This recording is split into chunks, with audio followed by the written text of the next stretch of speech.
De empezar, quiero darle la bienvenida a todos ustedes. Yo soy la maestra Sandra Gutiérrez Salinas, quien coordina el taller de Psicología en Emergencias, y el propósito de este seminario es reforzar los conocimientos adquiridos del curso Introducción a la Psicología de Urgencias y Emergencias y emplear los contenidos teóricos en una situación de emergencia real, como la del COVID-19 en México. Hoy traemos un invitado de lujo y la verdad es que agradezco que haya aceptado pues estar aquí con nosotros. Es el doctor José Manuel Besanilla. Él es el presidente de Psicólogos Sin Fronteras México. En este momento me voy a permitir pues leer pues un resumen de su amplio currículum para que ustedes puedan pues conocer un poco más de el doctor. Su formación profesional es psicólogo clínico por la UVM, especialista en psicoterapia de grupos y psicodrama clínico por el Centro de Estudios Psicodramáticos, maestro en Ciencias de la Educación Familiar por Enlace y doctor en Ciencias para la Familia por Enlace. Experiencia profesional desde el 2001 como presidente y fundador de Psicólogos Sin Fronteras México, miembro fundador del equipo mexicano de atención y acompañamiento psicosocial, fundador y director de Psicología y Educación Integral, miembro fundador del Consejo Mexicano de Psicología, miembro como investigador del Sistema Mexicano de Investigación en Psicología, miembro de la Red Global de Práctica Clínica de la OMS, miembro de la Red de Docentes de América Latina y el Caribe, y actualmente psicólogo visitador adjunto en la Comisión Nacional de Derechos Humanos, tiempo durante el cual se destacan las siguientes intervenciones relevantes. Coordinador del protocolo de investigación en el SMNSXX1. ¿Nos podría decir a qué se refiere eso, doctor? SMSXX1. Bueno, no, hicimos un protocolo de investigación en el Centro Médico Nacional Siglo XXI para la atención, acompañamiento psicoemocional a pacientes con hepatitis C en apego a tratamiento y un medicamento experimental que era el interferón X. Muy bien, gracias. Participación en los estudios del campo sobre trastornos mentales y del comportamiento de la CIE-11, más de 250 valoraciones psicológicas de posibles casos de tortura con base en el protocolo de Estambul, atención a víctimas del Casino Royal en Monterrey, Nuevo León, a las víctimas de Ayotzinapa del 12 de diciembre de 2011, a víctimas menores de edad sobrevivientes de ejecución sumaria en Ciudad Juárez, Chihuahua, atención y acompañamiento psicosocial a familiares de diversas víctimas de desaparición en Michoacán, Tamaulipas, Guerrero, Oaxaca, Jalisco, Veracruz, Baja California, Sinaloa y del caso Iguala, tras los hechos del 26 y 27 de septiembre de 2014. Ha desarrollado actividad académica como docente desde el nivel bachillerato hasta doctorado en diversas instituciones entre 2002 y 2011. Y entre 2016 a la fecha, fundador y docente del Diplomado en Valoración Psicológica de la Tortura y Protocolo de Estambul de la Universidad Autónoma del Estado de México y docente del Diplomado en Intervención en Crisis de la Universidad Autónoma del Estado de México. Diversas ponencias y talleres en congresos nacionales e internacionales. Y fundador de la revista internacional PEI por la Psicología y Educación Integral. Y ha publicado como autor los libros Notas para una valoración psicológica de la tortura, Perspectiva psicosocial de los derechos humanos, Apuntes para un modelo de investigación psicosocial y Socionomía familiar, una mirada compleja, Enfermedad y familia.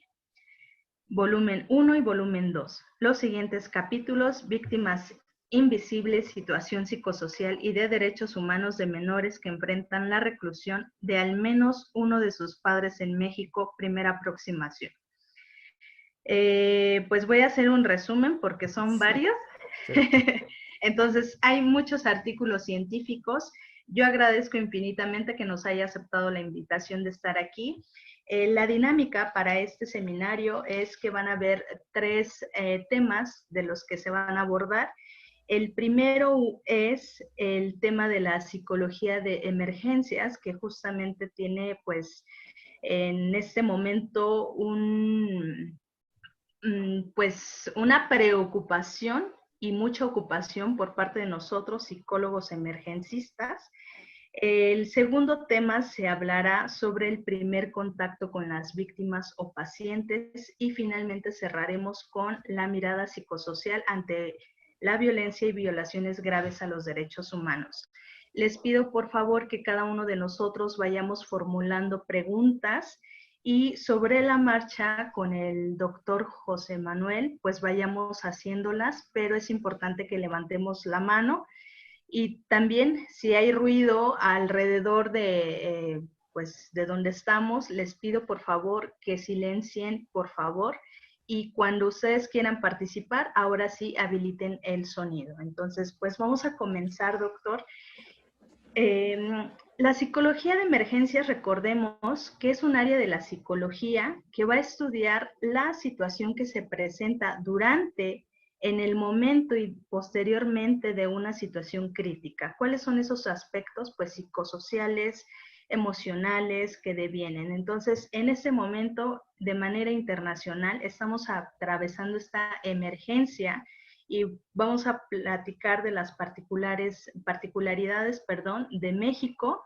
Y en este momento, al parecer, el doctor Besanilla pues está trabajando o está muy inmiscuido en esta situación y me gustaría mucho que nos platicara y nos contextualizara cómo la psicología de emergencias se está aplicando en esta situación.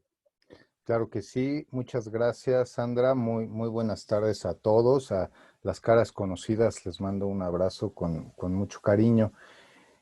Bueno, ahorita en Psicólogos Sin Fronteras estamos trabajando y preparándonos para implementar un dispositivo de atención y acompañamiento psicoemocional a distancia a la población en general.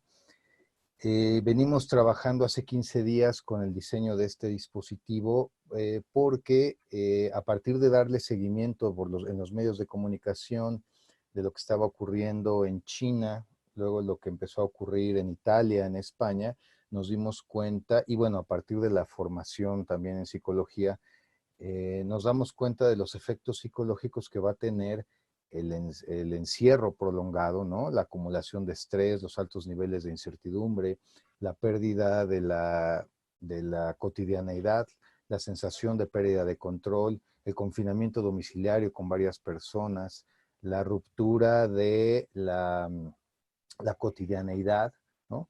Y entonces empezamos con la mesa directiva de Psicólogos Sin Fronteras y el Centro de Intervención en Crisis, empezamos a diseñar un dispositivo para poder brindar esta atención. Lanzamos una convocatoria abierta, a comunidad abierta de psicólogos, para que se registraran. Afortunadamente tuvimos una muy buena respuesta. Han habido cerca de 500 registros y a partir de ahí se va a implementar un programa de capacitación para habilitar habilidades básicas de intervención en crisis y primeros auxilios psicológicos. Posteriormente ya se está diseñando también el plan de guardias, el plan de roles y la forma de establecer los contactos. Se van a abrir grupos de supervisión de los operadores intervinientes y grupos de descarga y apoyo emocional. Uno de los requisitos fundamentales es que tuvieran cédula profesional todos. Nosotros sabemos y a partir de la experiencia del sismo, hubo muchísima gente que se volcó a querer brindar apoyo psicológico, pero se presentó la problemática de que no todos estaban titulados o tenían las habilidades adecuadas, ¿no? Entonces, dada la magnitud de la situación de emergencia que se puede presentar, el impacto nacional y las implicaciones éticas, profesionales y jurídicas, sí solicitamos que fundamentalmente que fueran psicólogos titulados en primera instancia y en segunda instancia, de preferencia, con habilidades clínicas. Ahorita estamos en la etapa de dando los últimos detalles al programa de capacitación y la estructura operativa del dispositivo para establecer el enlace entre los usuarios y los operadores.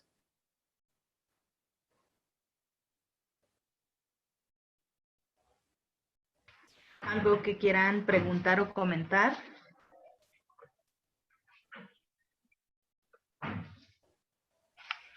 Bueno, si no, entonces yo haría las preguntas.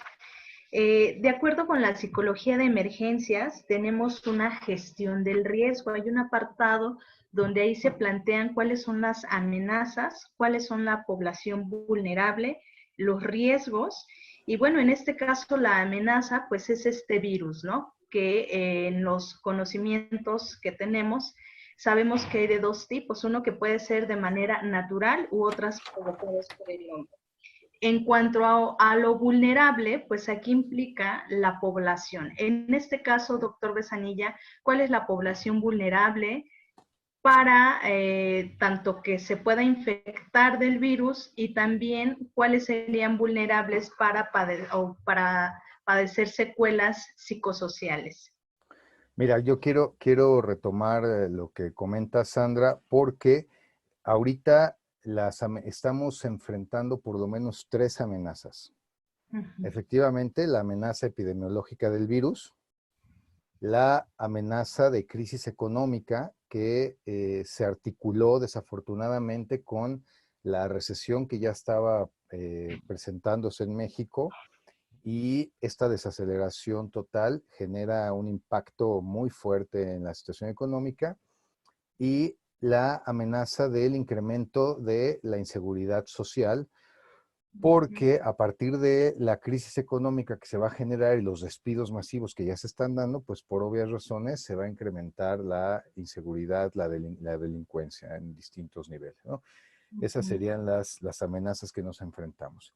Ahora, a nivel de vulnerabilidad, bueno, ya está perfectamente documentado que epidemiológicamente, bueno, son los adultos mayores y las personas que tengan alguna enfermedad crónico-degenerativa, diabetes, hipertensión, alguna inmunosupresor, síndrome de inmunodeficiencia adquirida, ¿no? Algún otro padecimiento. Los niños muy pequeños también. Pero aquí la otra situación, por ejemplo, ya la amenaza económica, México tiene más del 54% de su población en situación de pobreza y cerca del 20% en pobreza extrema. Es gente que vive al día y es gente que si no sale a trabajar, pues no tiene para comer lo de ese día, ¿no? Y ahí esa es una de las amenazas importantes. Otra de las amenazas importantes y la vulnerabilidad también tiene que ver con la pérdida de los empleos, porque eso va a incrementar el nivel de estrés de manera muy, muy importante y va a generar condiciones de violencia intradomiciliaria, ¿no? Algo que tiene muy ocupada a la comunidad psicológica es un repunte de la violencia intrafamiliar contra la mujer y contra los niños, ¿no? Justamente el día de ayer estaba yo escuchando una conferencia muy interesante en la Universidad Nacional Autónoma de México justamente sobre violencia, y las ponentes cerraban de una forma muy importante. El hombre ejerce una violencia explícita, directa, de dominio, pero la mujer ejerce una violencia pasivo-agresiva, como le diría Freud, de castración, ¿no? Y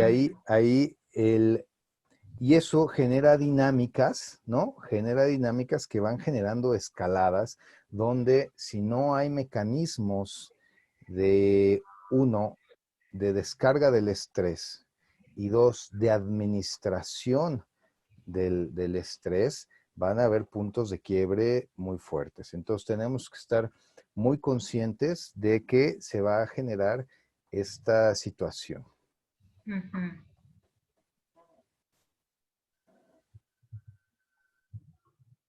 Bien, pues sí, nos damos cuenta que en realidad no solamente es la situación epidemiológica, sino que las secuelas pues se van tejiendo dentro de este pues modelo que Brenner decía, ¿no? Microsistema, mesosistema, exosistema y macrosistema.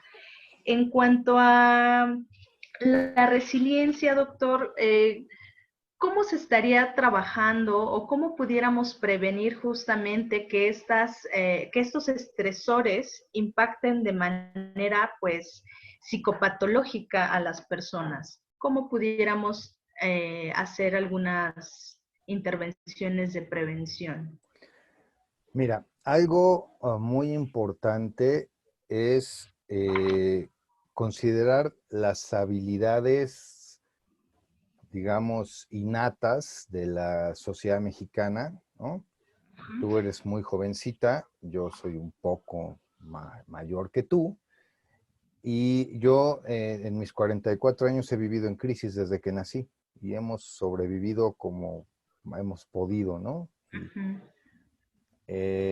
hay redes sociales de apoyo, ¿no? Hay redes sociales de apoyo comunitario. Todavía tenemos la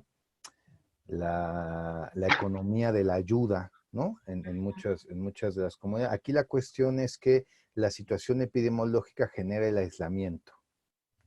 Y entonces se pueden romper cuando vives en una lógica de la interacción concreta, se pueden romper las lógicas de la economía de la ayuda. Esa es una de las habilidades. Ahora, un factor muy importante que nos permitiría el manejo del estrés y de la ansiedad es buscar en la medida de lo posible el mantenimiento de la rutina cotidiana, ¿no? El mantenimiento de la cotidianidad. Claro, no todo el mundo puede hacer trabajo en casa, por ejemplo, ¿no? Entonces, habría que ver la manera de que si estoy yo en un periodo de asueto forzado, porque mis labores, mis tareas laborales no se pueden hacer a distancia, entonces habría que buscar una rutina que pudiéramos mantener que nos dé regularidad, ¿no? Eso es lo primero, porque eso nos da la sensación de estabilidad en el ambiente.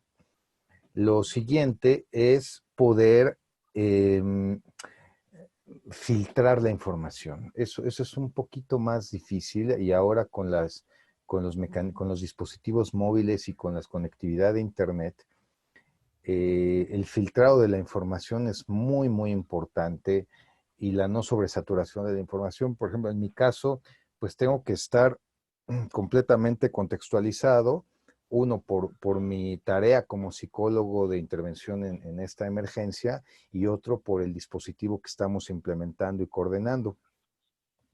Y Ujú. entonces, pero aún así hay que administrar, ¿no? O sea, regularmente yo escucho las noticias por la mañana y cuando termina, digamos, el noticiero que escucho, en ese momento suspendo mi consumo de noticias y me quedo nada más con las noticias que me van llegando de los grupos que tengo que están en esta dinámica, que ya hay colegas que se están dedicando a verificar la información, entonces ya casi no me llega nada no verificado.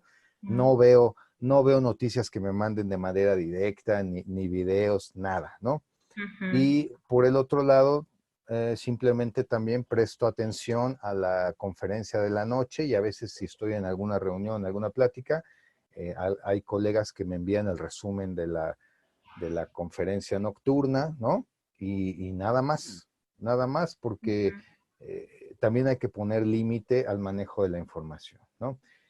Y mira, esta situación de confinamiento completamente atípica, nos somete a una prueba desconocida completamente, por lo menos en la modernidad, ¿no? Entonces nos obliga a eh, mirarnos a nosotros mismos, nos obliga a romper la dependencia del medio ambiente y entonces algo muy importante también es mantener la comunicación con el medio ambiente, ¿no? Para poder también tener una cierta sensación de vinculación con el otro.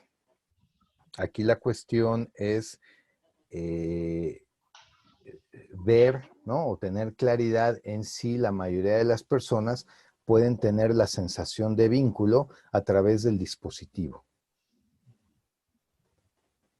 Ujú. Ok. Sí, Patti. A ver. Adelante, Patti. Oye, pues muchas gracias, Sandra, por convocar a esta reunión que me parece crucial, no solo para el curso que estamos tomando, sino sin querer nos tocó la práctica en vivo, ¿no? De una urgencia y una emergencia, lo cual, pues pese a todo, nos da a nosotros unas herramientas más fuertes, ¿no? Nunca pensamos que iba a ser vivencial en todo este sentido, este curso, ¿no? Entonces, lo cual eso, pues, habría que aprovecharlo, ¿no? Sacar la raja del asunto, ¿no? Y bueno, revisando el material que nos mandaste, sobre todo en el tercer módulo, vimos todo lo que eran las urgencias psiquiátricas, ¿no? Estas urgencias psiquiátricas que parece ser que son levantadas en el 1900 fue el año que quedamos, 1987, una cosa así, creo que fue por Villalín, ¿no? En el cual él habla sobre urgencias psiquiátricas y te habla que un porcentaje muy alto, como el 43.7%, estas urgencias psiquiátricas son por ansiedad.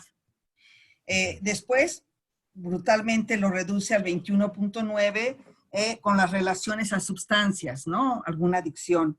Esquizofrenia, trastorno de ánimo, delirio, demencia, trastornos somatomorfos y trastornos del sueño, ¿no? Y creo que eso pues se está revirtiendo ahora, ¿no? Se está revirtiendo. Que estas urgencias psiquiátricas que se hablaban, 1996 es el artículo que menciona, ¿no? Y ahora con lo que señala José Manuel, pues bueno, pareciera ser que esta urgencia psicológica pasa a ser también una urgencia psiquiátrica, ¿no? Y que estas estadísticas que dan, pues se están revirtiendo, José Manuel. Ya no es la ansiedad, tú hablas de que, y lo habíamos comentado en algunas sesiones, la violencia en la familia se está presentando como algo impactante, ¿no? Creo que asociada más a trastornos de tipo social o a eventos más sociales que intrapersonales, digamos, ¿no? Entonces, a mí algo que me llama la atención es esta ayuda que se va a dar por parte de estos dos grupos, José Manuel. ¿Cómo las vamos a canalizar? Porque, bueno, si es cierto, viene lo de la violencia, viene esto. ¿Hacia dónde? Tenemos herramientas, tenemos directorios, no sé, ¿cómo los vamos a canalizar una vez que te lleguen, no? Porque si te fijas, no van a ser tan claros como esta definición que yo les estaba dando, como esta proporción de cifras. Va a estar como mezclado. Y en una llamada telefónica o en un chat, va a ser difícil que tú puedas de 30 o 20 minutos, no sé cuánto, o sea, como desmenuzar eso y darle un principal efecto y hacia dónde mandarlos, hasta dónde nos vamos a quedar nosotros con la ayuda y hacia dónde vamos a canalizar a centros a lo mejor con más subespecialización, ¿no?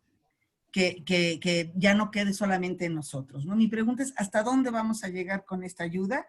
Y si en este momento estas cifras que yo di, este triángulo de patologías o de trastornos, está siendo cambiado por una urgencia y por una emergencia como la que estamos viviendo hoy en día, ¿no? Mira, muchas gracias, Patti. Mira, afortunadamente el Psicólogos Sin Fronteras ha hecho un trabajo sólido, ha hecho un trabajo firme desde el 2017 que se fundó para acá y fuimos convocados para formar parte del Consejo Nacional de Salud Mental, específicamente en la coordinación para la contingencia epidemiológica que estamos enfrentando. En ese consejo está CONADIC, está la Línea de la Vida, está Locatel, está Protección Civil, está la Secretaría de Salud, está el ISSSTE, está el IMSS, Hay otras instancias, está el Instituto de Salud Mental de la UNAM, está el Instituto Nacional de Psiquiatría, la Asociación Psiquiátrica Mexicana, y ahí se están articulando los mecanismos para generar justamente estos canales de derivación, ¿no?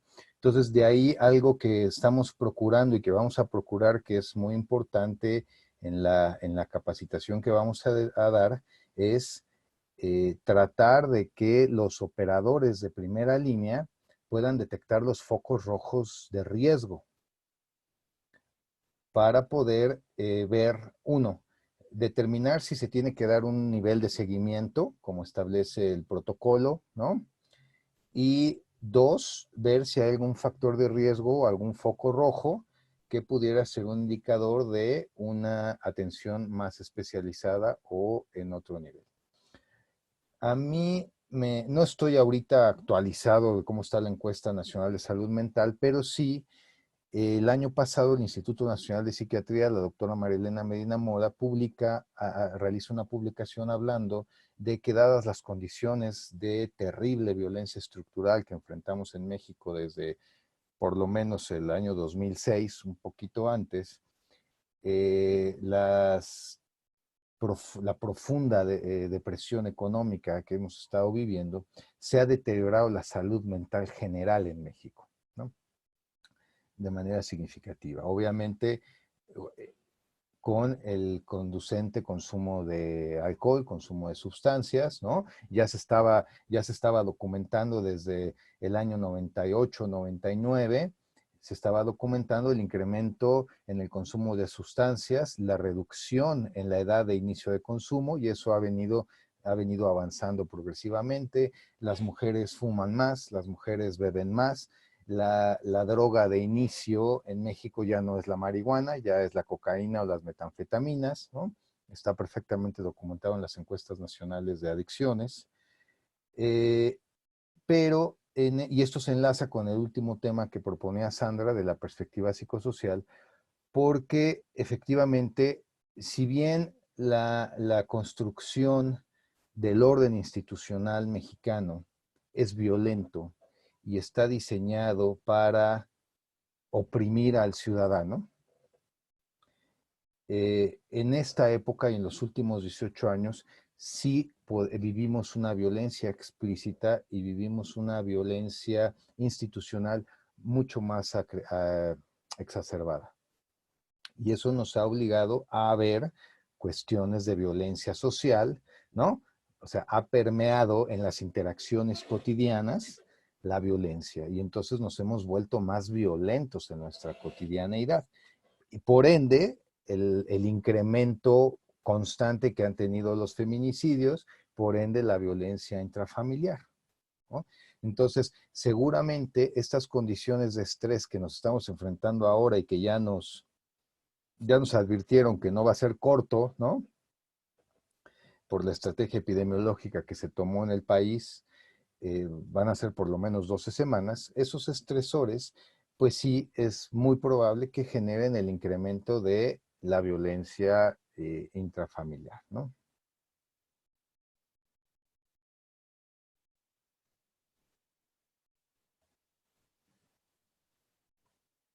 Los demás tenemos preguntas, claro que sí. Villa Vega, adelante. ¿Me escuchan? Sí, ya te escuchamos. Bueno, gracias por la invitación y pues muy interesante todo lo que han podido compartir hasta ahora. Esta para mí fue mi primera semana de práctica en línea con pacientes y para mí pues sí fue una sorpresa porque me he encontrado pues un abanico enorme de estados emocionales y de estados mentales de todos, ¿no? Desde los pacientes que están terriblemente angustiados, que no, hay muchos huecos de información, ¿no? Con respecto a qué va a pasar, qué va a suceder, toda la incertidumbre y los huecos de información que existen, ¿no? Desde cómo se ha implementado en cada país a situaciones del comportamiento propio del virus y qué va a pasar después. Me he encontrado con intentos de suicidio, me he encontrado con pacientes que no han llegado porque están en el hospital, y me he encontrado con un paciente es un paciente evitativo que me dijo hoy, pues doctor, Dios me hizo el milagrito, ¿no? Bendito sea Dios que ya no tengo que salir de mi casa y voy a estar aquí encerrado, y estoy súper feliz y súper contento, y realmente estaba bien contento y bien feliz de estar encerrado, y pues por él estaría feliz de estar encerrado 3 meses, ¿no? Lo que me preocupa es la cantidad de diversidades en el estado emocional y estado mental que nos estamos encontrando, y pues a veces no tenemos los recursos de hacia dónde, ¿no?, asirnos, o cuál es un poco la línea, porque veo que el comportamiento de la propia crisis pues tiene distintas vertientes.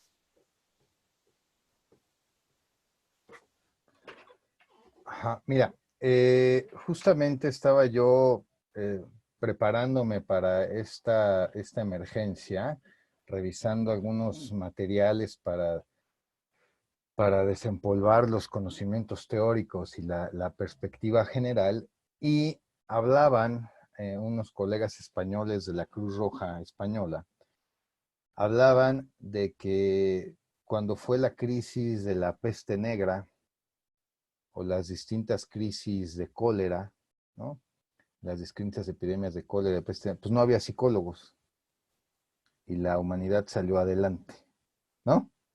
O sea, me parece que la modernidad nos ha alejado de el sentido humano más primario de supervivencia y el sentido instintivo de supervivencia, ¿no? O sea, los animales pueden intuir, pueden sentir de manera intuitiva y de manera instintiva dónde vienen los peligros y buscan la manera de sobrevivir. Incluso pueden predecir los sismos, pueden predecir los tsunamis, ¿no? Lo sienten. Bueno, me parece que la modernidad nos ha alejado de eso. Ahora, esta situación nos pone nos activa un modo de funcionamiento básico de supervivencia. Claro que en algún momento puede entrar en conflicto con este sujeto, ¿cómo le podremos decir? Homo modernus, homo socialus, homo tecnológicos, ¿no? Y entonces puede generarse la disociación entre el aspecto básico humano instintivo y el estilo de vida moderno, ¿no? Por otro lado, no hay que perder de vista que nosotros tenemos una predisposición genética, una predisposición originaria de nacimiento.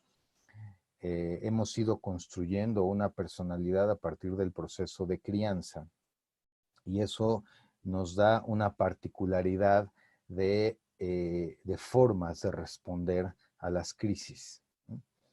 Entonces, no hay que perder de vista que nosotros en nuestra práctica clínica cotidiana pueden llegar personas, dependiendo del enfoque teórico que manejemos, que esa es una maravilla de la psicología, ¿no? Tenemos como 200 enfoques teóricos, no tantos, pero bueno, una diversidad de posturas, ¿no?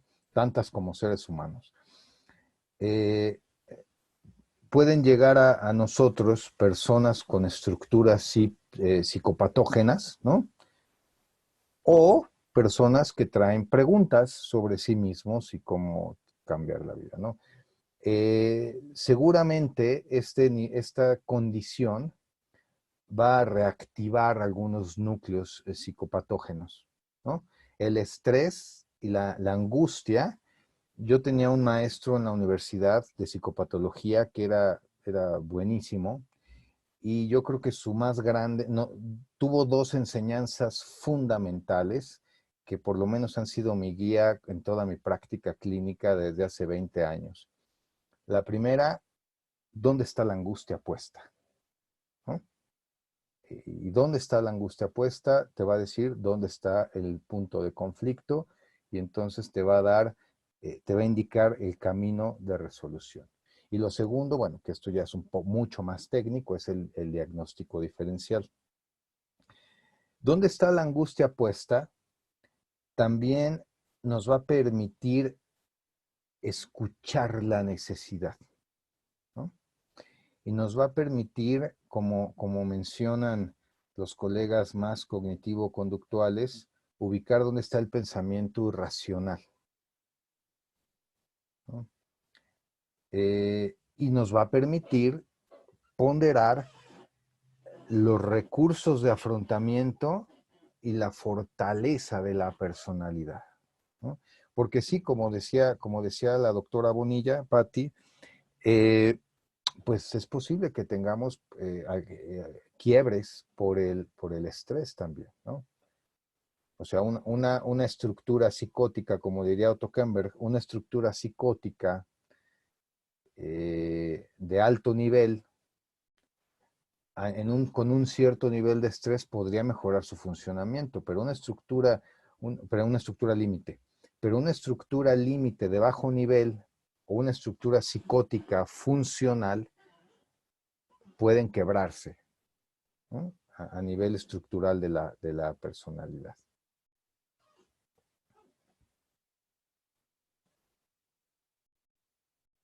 Muchas gracias. Gracias. Con gusto, gracias, Manuel. ¿Quiénes más tienen preguntas ya para finalizar esta primera parte que estamos hablando de la psicología en emergencias? Claro que sí, Evelyn. Bueno, a mí me gustaría, ¿sí me escuchan? Sí, buenas tardes. Hola, buenas tardes. A mí me inquieta la parte de los médicos, por ejemplo, que son los que ahorita están conteniendo toda esta pandemia, ¿no? Y de repente me preguntaba, porque mi hermano, mi cuñada están ahí ahorita en esos escenarios, y es como escucharlos hablar desde el miedo, la desesperación y al mismo tiempo tragárselo, ¿no? Y me preguntaba precisamente hasta dónde, o de qué forma poder contener a estas personas que están directamente con los afectados. Que me comentaban incluso por la mañana que se está ligando con este despertar del sarampión. O sea, ahorita estamos luchando contra el coronavirus y con el sarampión, que son todos los hijos que no se vacunaron en aquella época donde se decía que las vacunas no servían y que ahora son adolescentes adultos y se está despertando esta doble crisis y en el quehacer laboral. Me preguntaba justo, ¿no? Cómo poder ayudar a estos servidores de la salud. Mira, el personal de salud son unos héroes, ¿no? Unos héroes. Tenemos colegas que están en Italia y que están en España y nos comparten la vivencia del equipo de primera intervención, los urgenciólogos, los intensivistas, y son unos héroes, ¿no?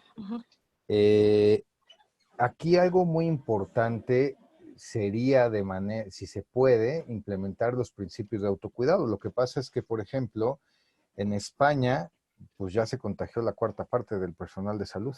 Entonces, están tratando de reclutar de cómo se puede, de donde se pueda, personal de salud para poder intervenir. Y ellos están viviendo el choque de manera directa, ¿no? La crisis de manera directa. Aquí la forma de atención, desde mi perspectiva humilde, es pues buscar espacios de descarga emocional, ¿no? O sea, buscar espacios de descarga emocional, porque si el estrés rebasa su capacidad estructural, los va a hacer cometer errores. Y en esos errores se pueden contagiar ellos, y entonces ya no van a poder seguir ayudando, y se les puede morir un paciente. Y entonces, si bien entendemos que estamos en una situación atípica, de una alta morbilidad, ¿no? De un alto nivel de contagio, pues la culpa de que se murió un paciente porque cometió un error, porque no estuve completamente atento, pues es importante, ¿no?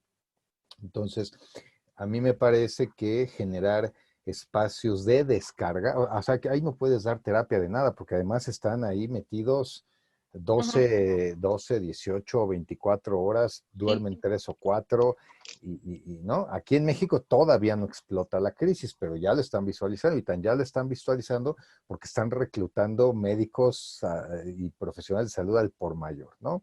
Ujú. Yo espero que la estrategia de administración epidemiológica funcione. Yo he podido ver que la epidemia H1N1 de hace 10 años nos dejó una cierta enseñanza y de repente, antes de que el gobierno implementara la estrategia, mucha gente se empezó a separar de manera intuitiva y habiendo vivido esa epidemia. Entonces, pero aquí se va a venir el impacto económico, ¿no? Pero bueno, concretamente con el personal de salud, me parece que la intervención es descargar factores de estrés emocional, generarles, detectar si está el complejo de superhéroe, ¿no? Y también que puedan tener procesos de descanso. Una de las situaciones que nos han compartido desde España y desde Italia es que el personal de salud, cuando tiene descanso, se queda en el hospital porque no quieren ir a su casa por riesgo a contagiar a su familia, Ujú. ¿no? Entonces Así está. se les genera un Ujú. conflicto porque están de descanso, pero no se van del hospital y entonces como están en el hospital y ven que todos sus compañeros están corriendo, pues se incorporan otra vez a la dinámica y entonces ya no descansan, ¿no? Entonces ahí hay que, aunque habría que ver la probabilidad real de contagio de la familia, si se han seguido las medidas de higiene adecuadas, pues sí hay una probabilidad, eh, ¿no? Pero habría que ver la forma de minimizarla y pues buscar los periodos de descanso, ¿no? O sea, si estoy en descanso, pues irme al dormitorio del hospital y dejar que los otros se hagan bolas hasta que termine mi descanso. Porque Ujú. si no, me voy a quemar, voy a cometer errores y el más grave de los errores es contagiarme yo porque incluso ya no voy a poder cumplir con mi función, ¿no? Ujú. Ok. Sí, muchas gracias. Para servirte, gracias a ti por la muy valiosa pregunta. Quiero agregar que en este Consejo Nacional de Salud Mental que se está conformando, se está diseñando un dispositivo a partir de la Secretaría de Salud para brindar atención psicoemocional al personal de salud. Eso lo van a trabajar internamente por la naturaleza del perfil de los operadores de salud, ¿no? Y con los recursos internos de las instancias públicas. Por lo menos esa es la estrategia que han compartido. Me parecería en un primer nivel acertado, aunque en un segundo nivel me parece que los va a rebasar, ¿no? O sea, tenemos que prepararnos los civiles, aunque yo no soy civil, o sea, mi trabajo, las cuentas soy servidor público, ¿no? Esto lo estoy haciendo por vocación, pero digamos, los que estamos fuera del sistema de salud de choque, sí tenemos que prepararnos porque yo pienso que en la etapa de mayor contagio, sí, yo creo que el sistema de salud mental se va a ver rebasado, ¿no? Ujú. Gracias, doctor. ¿Alguien había levantado más la mano? Fanny, no sé si... Patti, adelante. Creo que Anabel también, ¿eh?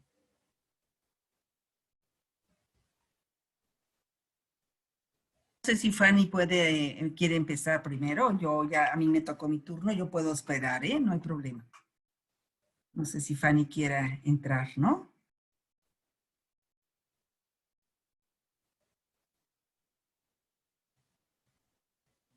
Ok, buenas tardes a todos. ¿Me escuchan? Sí, buenas tardes. Ok, pues reflexionando con lo que comentaba, creo que es importante la parte también que, bueno, a mí me tocó en mi entorno, creo que hasta hace unas 2 semanas también por la parte de mensajes del gobierno y todo, había cierta incredulidad.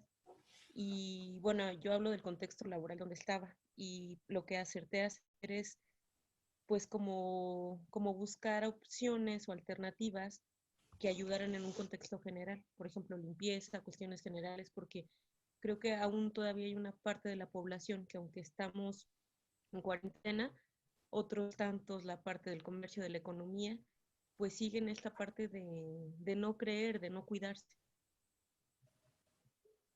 Sí, eso es algo muy importante. Mira, nosotros tenemos una historia y antecedentes de desconfianza en las instituciones mexicanas, ¿no? No les creemos, porque además se lo han buscado, ¿no? O sea, nos han mentido desde el contacto más básico con el Ministerio Público del Fuero Común hasta asuntos muy serios como el de Ayotzinapa, ¿no? No hay confianza en las instituciones mexicanas. Todavía ahorita estamos metidos en un dilema porque curiosamente se empezó a reportar la ocurrencia de muertes por neumonía atípica. El subsecretario de Salud promete llegar el viernes a una conferencia de medios a explicar el tema y no llega, ¿no? Y en lugar de eso publican un comunicado sumamente vago y ambiguo, ¿no? Y eso fomenta la incredulidad y la incertidumbre. Bueno, sí, un elemento muy importante y que nos puede dar la sensación de control es tomar acciones de controlar mis hábitos de limpieza, mis hábitos de higiene, controlar la forma, el contacto que tengo con el espacio, la forma como yo me relaciono con el espacio. Si yo no puedo mantenerme en cuarentena por la razón que sea, entonces tengo que tomar control o tengo que enfocarme en lo que sí puedo controlar, que son mis medidas personales de higiene y de prevención. Eso sería fundamental.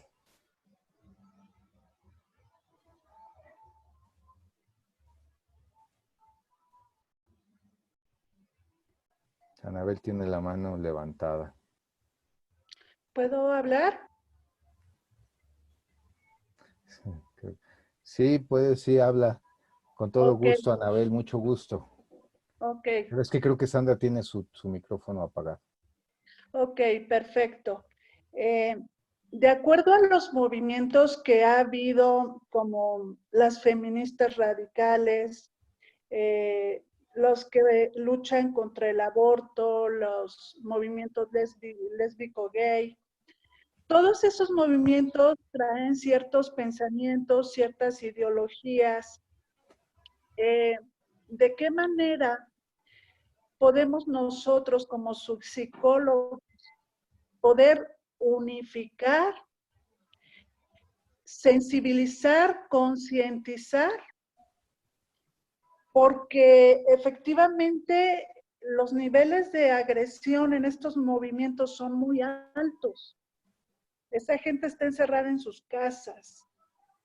Efectivamente, el nivel de agresión que puede ocurrir dentro de las familias es altísimo. Aquí mi pregunta es, ¿cómo es que nosotros podemos estructurar de manera general al ser humano sin pensar que son feministas radicales o pensar que están luchando porque se haga el aborto o porque no se desarrolle el aborto? Poder trabajar con el ser humano y poderlo estructurar dentro de sus conceptos y poder ayudarlo a disminuir los niveles de agresión, pero que esta estructura nos ayude como una medida de poder prevenir la agresión. Mira, estos movimientos sociales y el mal que los generó, esto es, ¿a qué me refiero con el mal que los generó? Los movimientos de la comunidad LGBTQ bien, se generan por la discriminación. El movimiento feminista se genera por la violencia y por la discriminación, ¿no? Son males de la modernidad, ¿no? Son males de la modernidad que ahorita está en crisis y en un colapso serio, ¿no? Entonces, me parece que esta situación de incertidumbre sanitario nos coloca en el nivel de funcionamiento humano más elemental. Entonces, me parece que no tendría sentido enfocarnos en estas posiciones ideológicas. Ahora, si bien nosotros estamos formados para escuchar y escuchar a todos y darle un lugar a todos, ¿no? Entonces, me parece que tendríamos que ser un vehículo de escucha, un lugar seguro de escucha de lo que está viviendo el otro, ¿no? Porque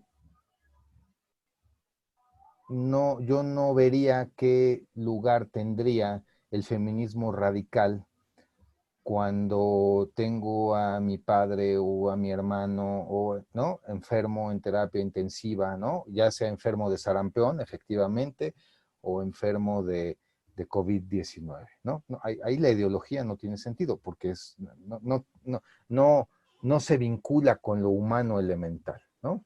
Se vincula con una posición ideológica generada por un proceso de ultramodernidad, de posmodernidad, donde efectivamente el neoliberalismo salvaje ha colocado a la mayoría de las personas, a la mayoría de los grupos sociales y específicamente a quienes tienen menos acceso al mercado en una posición de vulnerabilidad y de exclusión. Pero ahorita me parece que las circunstancias nos llevan a un nivel de funcionamiento mucho más elemental, donde deberíamos de tener la capacidad de escuchar a todos, quien recurra a nosotros, de darle un lugar a todos los que recurran a nosotros y centrarnos en lo inmediato que podemos controlar. El miedo paraliza, entonces, y pasa a un segundo término sus intereses personales, el miedo a poder contagiarse de este virus, ¿lo lleva entonces a hacerse más humano? No, el miedo, bueno, el miedo es un mecanismo de supervivencia que activa la huida o la lucha, ¿no? Es básico, instintivo y no podemos huir de él. La incertidumbre que enfrentamos se puede volver un fantasma que permee toda nuestra cotidianeidad. Y entonces, ¿de qué huimos? Y además estoy en cuatro paredes encerrado, ¿no? O sea, lo más peligroso que puedes enfrentar es un animal herido, un animal asustado. Entonces, ahí es donde puede detonar la violencia. Lo que yo estoy tratando de decir es que los discursos ideológicos pierden sentido cuando estás en un nivel de funcionamiento de autocuidado de tu vida y la de tu familia. Eso no quiere decir que no pueda haber, después de 15 días, de 3 semanas de encierro, explosiones de violencia. Claro que las puede haber, pero me parece que no tendríamos que darle un lugar en este caso particular a los discursos ideológicos. Hay que darle lugar a la escucha del otro humano y poder llevarlo a buscar mecanismos de descarga de estrés y mecanismos de poder controlar la realidad inmediata para poder tener cierta certidumbre. Y eso va a disminuir la ansiedad. Sí, es que de repente, digo, se inhibe, pero después de unas semanas aparece y aparece precisamente con esa irritabilidad, ese enojo, y ahí es donde puede dispararse, ¿no? Claro, es que se va acumulando el estrés. Aquí la cuestión es, si yo desde el principio no tengo una rutina establecida, ¿no? De cotidianeidad, si no tengo una higiene mental, una higiene personal, si no tengo hábitos de filtrado y manejo de la información, si me quedé sin trabajo, si mi sustento está en riesgo, efectivamente se va acumulando el estrés como una olla de presión y en un momento explota. Y como ya está perfectamente bien documentado, pues explota contra el más vulnerable, contra el más cercano, ¿no?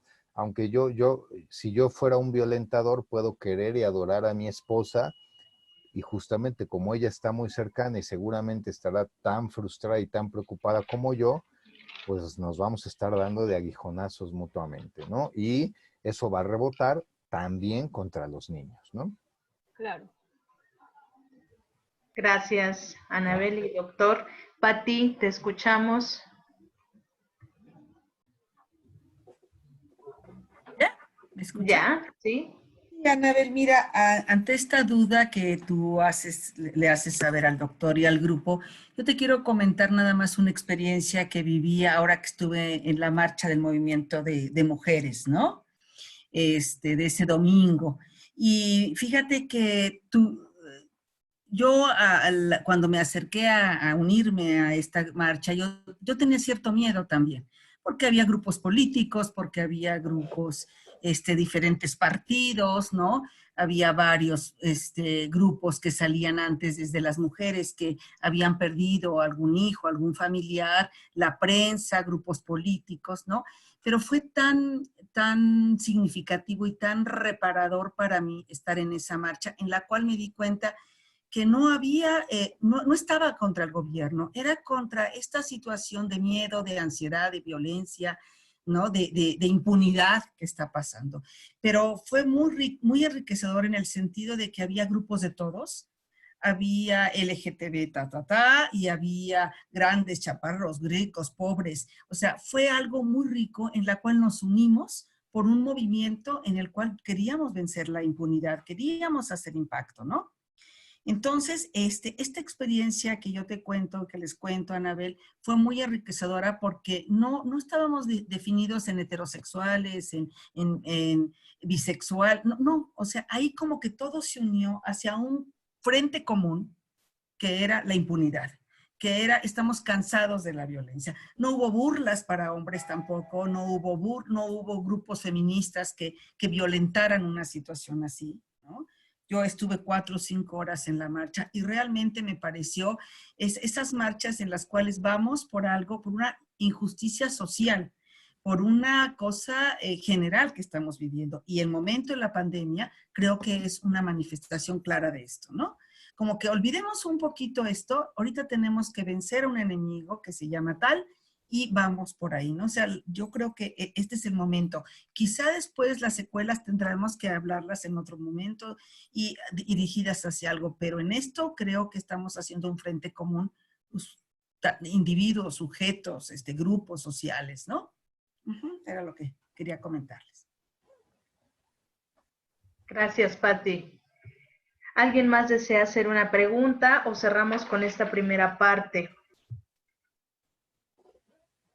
Parece que ya nadie. Entonces, pues ahorita justamente estos comentarios tienen que ver también con esta segunda parte que es el primer contacto.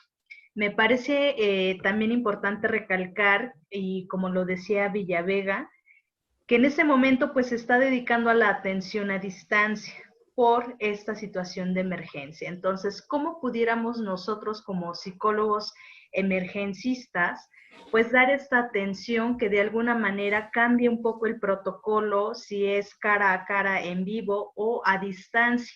Entonces, no sé, doctor Besanilla, nos pudiera compartir cómo es que va a operar esta brigada de atención psicoemocional ante la situación de COVID-19. Claro que sí. Mira, actualmente estamos justamente puliendo el protocolo porque efectivamente rompe con el protocolo. Normalmente cuando hay una situación de emergencia y en mi experiencia particular, que ha sido en situaciones de violencia sociopolítica, de violaciones graves a derechos humanos, aunque tuve intervención en el sismo, normalmente psicólogo emergencista tiene un acercamiento con las víctimas o con las familias, o por lo menos por lo menos está presente en el campo monitoreando el ambiente. En este caso particular, se espera que los usuarios del servicio nos contacten.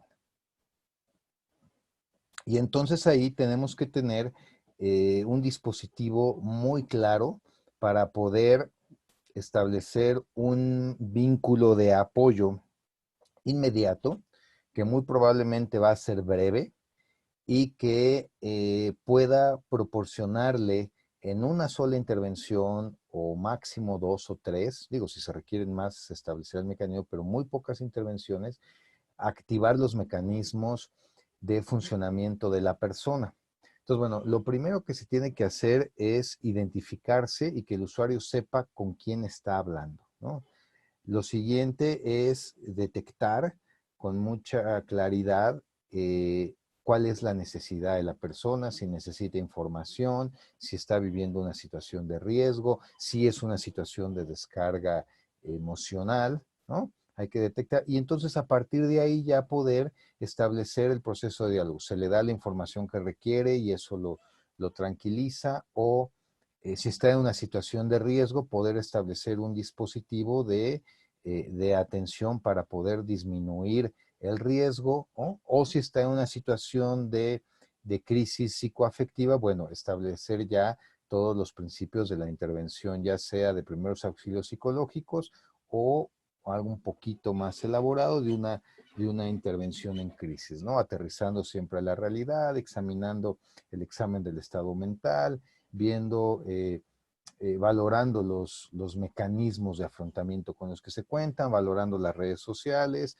¿no? Aterrizando a principio de realidad, ¿no? Y enfocando en tareas inmediatas que se pueden realizar, ¿no? Si la persona está muy, muy activada,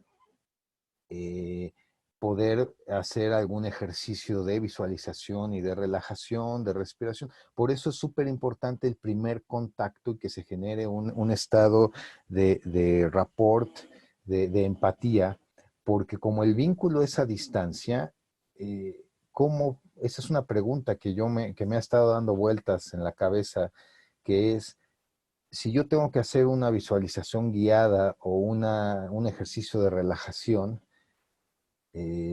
a distancia, por medio de una llamada telefónica, tal vez por medio de una llamada telefónica podría ser más sencillo.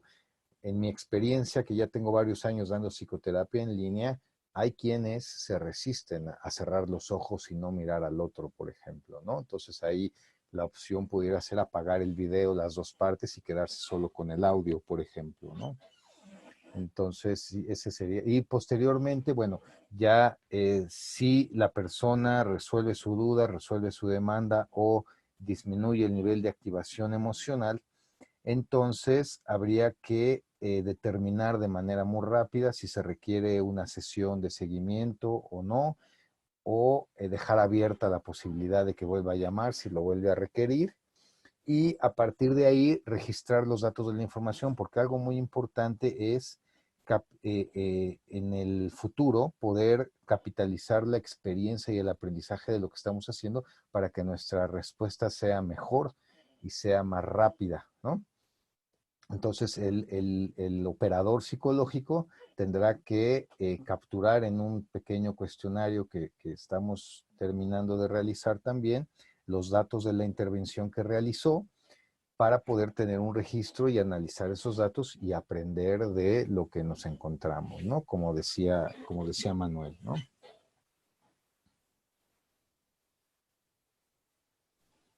Gracias, doctor.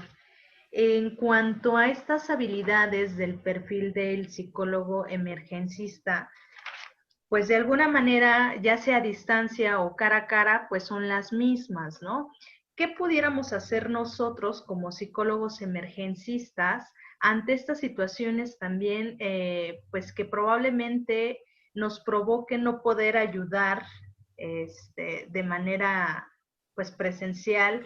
Hace ratito se hablaba de esta ansiedad por ayudar en el sismo del 19 de septiembre y que de pronto el salir a la calle, el ayudar ya sea en tareas pues de escuchar a los demás, de cocina, de cuidar a alguien, pues de alguna manera era un modo pues también de ayudarnos, ¿no? Con esta ansiedad. Pero ahora que nosotros también estamos desde casa, pues ese nivel de ansiedad, ¿cómo lo manejaríamos? Porque no estamos con la población directamente. ¿Qué pudiéramos hacer? Bueno, en primera instancia, si un psicólogo clínico enfocado en la atención de la emergencia cae en furor curandis, mejor que se retire. O sea, no tiene nada que hacer ahí, nada. Ok, voy, Anabel. Sí, porque justamente Está una ajustando su cámara. característica del perfil es que sea alguien equilibrado, ¿no? Que pueda Exactamente. afrontar ese estrés. Y me parece valioso pues hacer énfasis porque de pronto uno también lo llega a olvidar. Entonces, sí me parece relevante que ese estado de equilibrio, poder manejar el estrés y poder también actuar de manera inesperada, pues es algo que debemos pues tener como un recurso muy valioso. Adelante, Anabel. No, gracias. Estaba acomodando la cámara.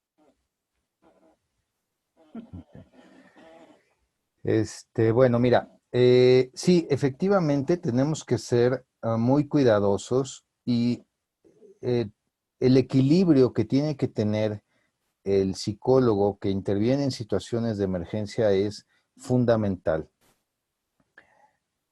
¿Por qué? Porque nuestra intervención tiene límites y tenemos que tener muy claros los límites de nuestra intervención, ¿no? Por eso es muy importante tener muy desarrollada la escucha clínica, ¿no? La escucha clínica, poder detectar los puntos rojos, ¿no? Los puntos de alarma donde hay un factor de riesgo. Evaluar, por ejemplo, muy rápido el control de impulsos, evaluar la estructura de la personalidad, evaluar el discurso para detectar si hay cierto nivel de psicosis o no, si hay cierto nivel de riesgo. Si podemos detectar un pobre control de impulsos con depresión, pues hay un riesgo suicida, si hay un discurso desesperanzador, por ejemplo, ¿no? Pero estamos a distancia. Nosotros podemos indicarle al paciente, implementar un protocolo de seguridad, no se quede solo, por favor llame a este número, pídale a su familiar que lo acompañe a un hospital, a urgencias porque está en riesgo suicida, pero ahora alguien con riesgo suicida va al hospital y no lo atienden porque tenemos crisis epidemiológica, ¿no? Entonces, o sea, se empiezan a generar situaciones más complejas, ¿no? Entonces tendríamos que poder canalizar a un hospital psiquiátrico. Ahora la persona tiene los medios para ir o no tiene, o no los tiene, ¿no? Pero bueno, finalmente todo esto no va a quedar más que un contacto a distancia. Nosotros podemos acompañar todo el proceso telefónicamente, pero eso no quiere decir que la persona lo esté haciendo, ¿no? Cuando estamos presencialmente, pues sí podemos supervisar la acción que está realizando la persona y incluso si detectamos que hay riesgo para su propia vida o para otros, ¿no? Siguiendo, por ejemplo, los estándares de la norma 054 de salud mental y la Convención para los Derechos de las Personas con Discapacidad, específicamente con discapacidad psicosocial, si hay un riesgo para el sujeto o para otros, pues se puede incluso pedir un internamiento involuntario. Pero a distancia, pues ¿cómo lo hacemos, no? A lo mejor algo muy importante es pedir los datos de contacto del paciente o del usuario del servicio y si detectamos un factor de riesgo, pues llamar al 911 y mandar una patrulla, esperando que la haya disponible, ¿no? Que no están cuidando contra los saqueos de las tiendas. Entonces, es muy importante tener claro que si bien físicamente y cara a cara nuestra intervención tiene límites, a distancia más, ¿no? Y tenemos que apelar al vínculo de clínico que establezcamos y a la relación de confianza donde la persona le dé valor a nuestras palabras y prevalezca el sentido de vida y de seguridad, ¿no?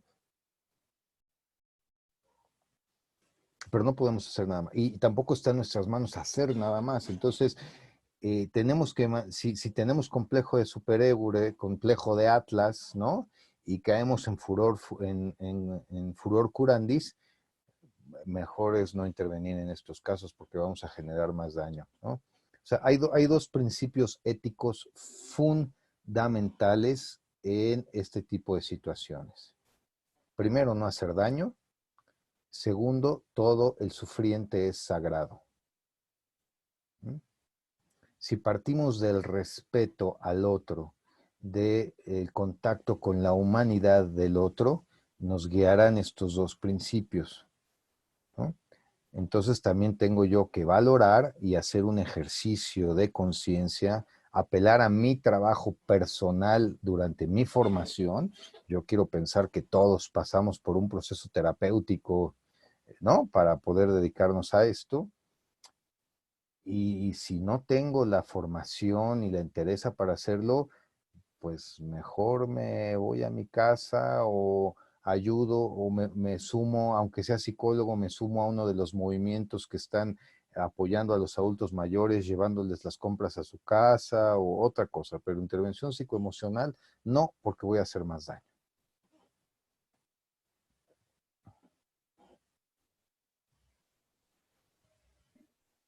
Gracias, doctor. ¿Preguntas? Adelante, Manuel. Ay. Adelante, Manuel. Hay que activar el micrófono. ¿Sí? ¿Me Ahí escuchas? está, ahí está. ¿Sí?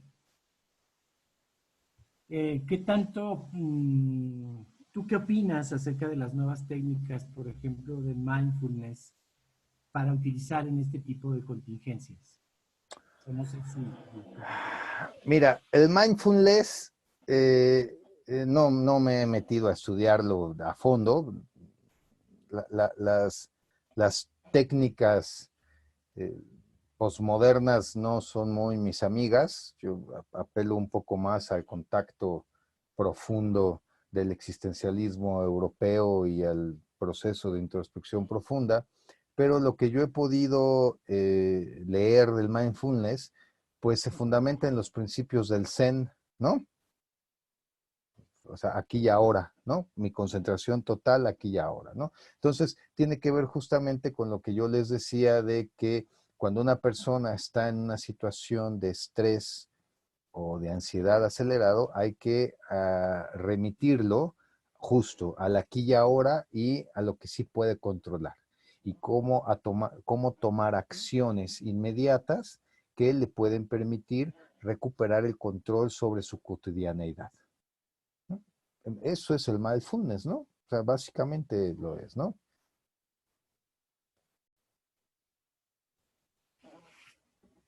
Un Gracias. poco, perdóname, un poco refriteado, un poco, no sé, modernizado, ¿no? Pero me parece que el mindfulness es una técnica diseñada para poder ubicar a los sujetos que han sido alienados en su realidad cotidiana y poder estar presentes en su aquí y ahora, derivado de todos los procesos de alienación del sistema de vida ultramoderno y líquido en el que estamos inmersos, ¿no? Sí, yo creo que finalmente pues, sí, en eso se basa esto. Digo, yo no soy experto en mindfulness, también conozco los principios básicos, pero creo que en una situación así a mí me ha podido ayudar porque efectivamente no conocemos el futuro de esta crisis. Hay evidencias de un asunto catastrófico, entonces, pues sí, anclar al paciente o anclar a la persona en el aquí y en el ahora Claro. puede hacer lo que conecte finalmente con estados emocionales de mayor control, ¿no? Claro, porque mira, de repente te habla una persona, ¿no? Yo tengo contacto directo con un adulto mayor que de repente me habla y me dice, es que se están muriendo 8,000 personas en Italia, ¿no? Y decir, bueno, pero ¿qué tiene que ver con México, no? Con México tenemos, no sé datos de hoy, pero 10, 11, ¿no? No tengo los datos actualizados ahorita, pero 10, 11, ¿no? Entonces, bueno, sí, ¿no? O sea, ya ahí ya, no, bueno, pues sí, ¿no?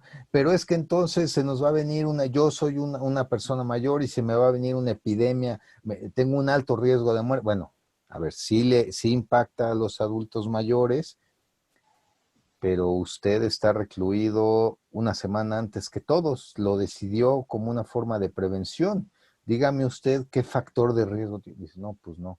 Cuando voy al súper, bueno, cuando va usted al súper, a ver, dígame usted cuando va a comprar sus alimentos, ¿qué medidas de higiene puede tomar para prevenir un contagio? Ah, no, bueno, pues puedo llevar un par de zapatos y dejarlo fuera de mi casa, ¿no? Y no entrar con él. No consigo guantes, pero entonces puedo llevar unas de esas bolsitas para la fruta, ¿no? Puedo desinfectar el manubrio del coche, puedo respetar la distancia de unos con otros, puedo estar muy pendiente de no tocarme la cara, ¿no? Llegando a mi casa, poder tener un desinfectante en aerosol y entonces, pues, sin exponer mi comida, desinfectar las envolturas, ¿no? Y luego, ya que desinfecté las envolturas, antes de entrar a mi hábitat con los alimentos, puedo lavarme las manos muy bien, quitarme los zapatos, antes de desempacar mis alimentos, bañarme, cambiarme de ropa, ponerme ropa en un lugar seguro. Ok. ¿Y entonces qué nivel de riesgo de contagio tiene? No, pues muy bajo. Ok, ¿no? Entonces eso lo ubica en un nivel de realidad. Y entonces, fíjate, el doctor Carlos Beristain, que es especialista en atención de problemas de derechos humanos, dice que un elemento de gran estrés hacia las personas es cuando no es lo mismo enfrentarse a un cuarto oscuro que a un perro que muerde, ¿no? O sea, tienes un cuarto oscuro donde proyectas cualquier cantidad de demonios y cuando ubicas un perro que muerde, ya sabes qué puedes hacer sobre, ¿no? Claro, muy buena metáfora. Sí. Gracias. Adelante, Pati. Mira, Manuel, yo sí estoy muy a favor del uso de la técnica de mindfulness para este tipo para cualquier tipo de intervención en este sentido, donde está el miedo y la ansiedad muy presentes. Sin embargo, Manuel, yo creo que en este sentido tenemos dos cosas que no están tan a nuestro favor, como sería la distancia, esta parte de la imaginería de la que hablamos, ¿no? Que crearles. Y dos, tenemos, como había señalado José Manuel, una o dos sesiones quizá máxima, ¿no? Entonces, trabajar en eso, psicoeducar en eso, ¿no? En esta parte de psicoeducación del paciente o del necesitado, creo que sí resultaría muy difícil en la atención plena, vía telefónica o vía mail, ¿no? Yo sí creo, José Manuel, que es una técnica que podría funcionar, es una metodología que podría funcionar muy bien en esta parte y creo que lo discutimos en algún momento en el curso el curso anterior que llevamos sobre tortura, pero tenemos las limitantes como es la distancia y el número de sesiones, ¿no? Que serían Claro. una o dos sesiones, Manuel, ¿no? Claro, mira, efectivamente, o sea, yo no la descalifico, ¿no? Aunque me parece que está enfocada en la manutención de la estructura, estar presente en lo que estoy haciendo aquí y ahora. Eso requiere en los seres humanos que viven en este contexto, en el contexto actual, que han sido alienados por el consumismo, por la demanda laboral, por las prisas, por todo, la gente se va separando de su aquí y ahora. Me parece, todo aquello que funcione para que el sujeto esté mejor, está bien. Lo que yo digo es que en el acercamiento que yo tuve para explorarlo, me pareció que seguía los principios pues, del aquí y ahora y de la observación del proceso de pensamiento, ¿no? Básicamente. Entonces, no la descalifico, yo en lo personal me acercaría a eso desde otro lugar. Efectivamente, por eso creo que nuestro enfoque tendría que ser a la tarea. O sea, cómo desde la tarea el sujeto puede recuperar el control de su ambiente inmediato, ¿no? Porque efectivamente, si yo no estoy enfocado en la tarea, Entonces, en este contexto de alta incertidumbre, mi mente va a volar por todos lados. Recuperar el estilo de vida protector. Entonces, ¿a qué me refiero con el estilo de vida protector? Como una rutina cotidiana, ¿no? Un horario para despertarme, para bañarme, para comer, para, si estoy trabajando, sentarme a trabajar, si soy un estudiante, sentarme a estudiar, hacer ejercicio, distraerme también, ¿no? Y eso genera que tenga yo que hacer cosas, ¿no? Para no que yo me imponga la disciplina de informarme hasta cierto tiempo, ¿no? Si me gustan los videojuegos, pues jugar máximo 2 horas, X, ¿no?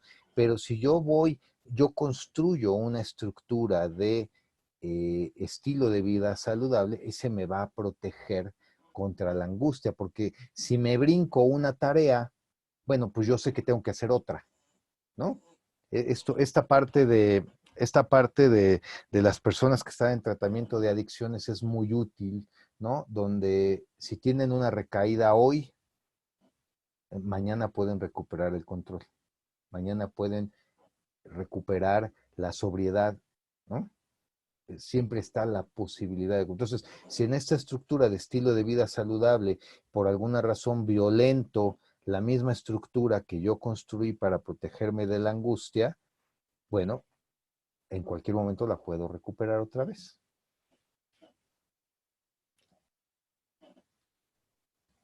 Gracias a los dos, gracias.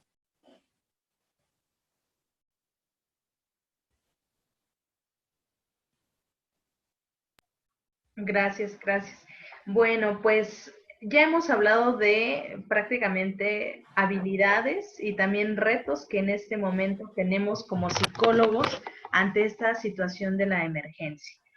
¿Qué pudiéramos no hacer jamás de los jamases como un médico, como un psicólogo emergencista, doctor?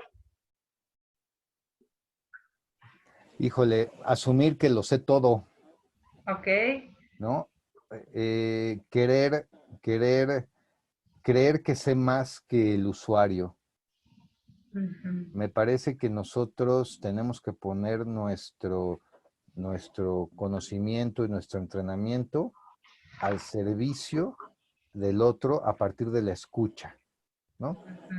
Yo pienso que si hacemos una atenta escucha al otro, en su discurso nos va a dar el camino para poder orientarlo, ¿no? Nos va a dar el camino para poder romper la visión de túnel. Claro, siempre y cuando no sea una psicopatología grave, porque entonces estamos ante otra situación. Eso es otro factor muy importante, ¿no? Detectar cuando hagamos el screening, el triage y el screening primario de primer contacto, no detectar si hay alguna manifestación psicopatológica y si hay medicación, porque eso ya nos mete en otra dinámica, ¿no? Por eso es muy importante la intuición clínica. O sea, dentro del proceso de formación, dentro del proceso de trabajo personal, se desarrolla una intuición clínica, ¿no? Que no es una intuición de sentido común, es una intuición formada, ¿no? Una intuición entrenada, ¿no? De la escucha, ¿no? Muy bien. ¿Alguien desea preguntar para ir cerrando este tema e irnos al tercero, que es la mirada psicosocial?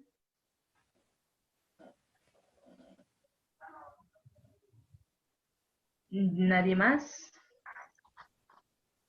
Bueno, pues siendo así, entonces nos iríamos a la tercera parte de este seminario, con la cual vamos a finalizar, que es la mirada psicosocial ante la violencia y violaciones graves a los derechos humanos. Como bien lo decía el doctor al inicio de este seminario, pues México desde hace varias décadas se enfrenta una severa crisis de violencia social, deficiencia institucional y violaciones graves a los derechos humanos, como la tortura, ejecución extrajudicial, desplazamiento forzado y desaparición forzada e involuntaria, de las cuales pues dejan grandes secuelas tanto a la víctima, familiares de la víctima e inclusive la comunidad. El doctor Besanilla pues tiene una amplia experiencia y me gustaría pues a tema abierto como tal nos compartiera pues esta experiencia que ha tenido desde la Comisión de Derechos Humanos y la intervención que ha tenido desde familias como los de los 43 de Ayotzinapa, entre sus demás experiencias que leí en su reseña curricular, doctor. Muchas gracias, Sandra. Bueno, mira, efectivamente es una situación contextual que estamos enfrentando, donde los seres humanos, a nivel incluso, me voy a atrever a decir global, estamos viviendo un proceso de violencia desde las estructuras, fundamentalmente económicas y políticas. Y hay momentos donde estos discursos de políticos se vuelven más duros, más violentos. Parte de la lógica neoliberal y parte de la lógica de la violencia estructural es la privatización de todo. Entre eso tenemos la privatización de la violencia y eso es lo que estamos enfrentando ahora. El Estado mexicano, poco antes de la guerra contra el narco, pero digamos el punto de quiebre es la guerra contra el narco de Felipe Calderón, la dinámica que generó permitió privatizar la violencia. Entonces hoy enfrentamos una situación donde grupos del crimen organizado pues controlan territorios completos y ejercen funciones de Estado en territorios completos, ¿no? Y eso nos ha ubicado en la situación de más de 62,000 desaparecidos, ¿no? Más de 500,000 de desplazados, el número de torturados es incierto, ¿no? Entre muchas otras violaciones. Ese es el contexto en el que esto ocurre. Ahora, a mí me ha tocado intervenir en algunos asuntos que no son públicos y en algunos que sí, que es, por ejemplo, el Casino Royal, que fue un asunto 2011, el 25 de agosto del 2011. Los eventos de emergencia en los que intervenimos nos dejan una huella indeleble, ¿no? Yo te puedo decir las fechas de todas las intervenciones que he tenido de este tipo, porque además son muy mediáticos y entonces, ¿no? Hay otras que no me acuerdo, pero estas sí. Entonces, por ejemplo, 25 de agosto del 2011 llegan un grupo de sujetos a incendiar un casino que no quiso pagar el derecho de piso. Le dicen a los clientes que estaban ahí que se salgan porque lo van a quemar. Muchos se salen, muchos se asustan y corren hacia la parte superior a asustarse, o algunos ya estaban arriba, o algunos se paralizaron por el miedo, como lo comentábamos hace un momento, y entonces murieron asfixiados o calcinados, ¿no? No recuerdo, y si este video lo llegara a ver alguna de las víctimas, les ofrezco disculpas porque no recuerdo el número de fallecidos. No lo recuerdo, pero sí fueron bastantes personas, cerca de 50 me parece, que fallecieron o asfixiadas o completamente incineradas, ¿no? La realidad es que ese fue mi bautizo de fuego en el tema de la intervención de emergencia, y ahí te puedes dar cuenta de la masividad del daño que genera la violencia. Cuando ocurren eventos de este tipo, se ponen en juego muchos dispositivos. El de la Comisión Nacional de los Derechos Humanos no era el único dispositivo, y bueno, yo no puedo hablar por la institución, yo hablo por mi experiencia en la institución, ¿no? Cuando yo llego a Nuevo León, por ejemplo, lo primero que tiene uno que hacer es llegar a mapear el terreno, ¿no? Poder entender y poder ubicar lo que está ocurriendo, poder conocer quiénes ya están interviniendo, si hay un dispositivo montado. Nuevo León, por ejemplo, es un estado que tiene recursos y tiene infraestructura. Entonces, cuando llegamos a Nuevo León, nos damos cuenta que ya estaba implementado un dispositivo de salud mental. El Hospital Universitario de Nuevo León, de la Universidad Autónoma de Nuevo León, ya había empezado a preparar un equipo de interventores en urgencia y emergencias, porque de los residentes de psiquiatría y de los estudiantes de la licenciatura en psicología, porque se habían enfrentado a casos donde lesionados de bala, heridos de bala, eran rematados dentro del hospital, ¿no? Y entonces eso generaba situaciones de mucho impacto. Entonces se habían empezado, perdón, se habían empezado a preparar para atender tanto al personal de salud, imagínate que estás tratando de salvar la vida en el quirófano a un herido de bala y se te meten 3, 4 sujetos al quirófano y lo balacean ahí delante de ti, ¿no? Entonces son situaciones de trauma severo, ¿no? Pero también a los pacientes que están en el hospital que son testigos de esto, ¿no? Entonces, cuando llegamos a Monterrey, nos damos cuenta que ya se había desplegado el dispositivo. Entonces, aquí lo que uno tiene que hacer por un principio de respeto ético es ponerse a las órdenes del coordinador del dispositivo. Aunque yo sea quien sea, si ya la gente está empezando a trabajar y ya desplegó sus recursos, pues de ninguna manera voy a llegar a charolear o a llegar a decirle, pues yo soy más que tú, yo tengo más formación que tú. No, no, no, no. Un principio de humildad, porque eso es lo primero que me va a proteger ante el terrible trauma que estoy enfrentando, ¿no? Entonces hay que ubicar quién es el coordinador del dispositivo. En este caso era el director del departamento de psiquiatría. Mire, soy tal persona. Dígame en qué le puedo ayudar. Y entonces, a ver, ¿quién es usted? ¿Cuál es su entrenamiento? No, pues tal cosa, ¿no? Ah, ok, por favor ayúdeme aquí, ¿no? Y entonces te incorporas al dispositivo. Y ahí a mí me tocó estar en la sala donde se hacían los reconocimientos de los cuerpos, el cual fue a través de fotografías. Entonces la primera noche, toda la noche, estuvimos trabajando con los cuerpos que habían muerto con las personas que habían muerto por asfixia.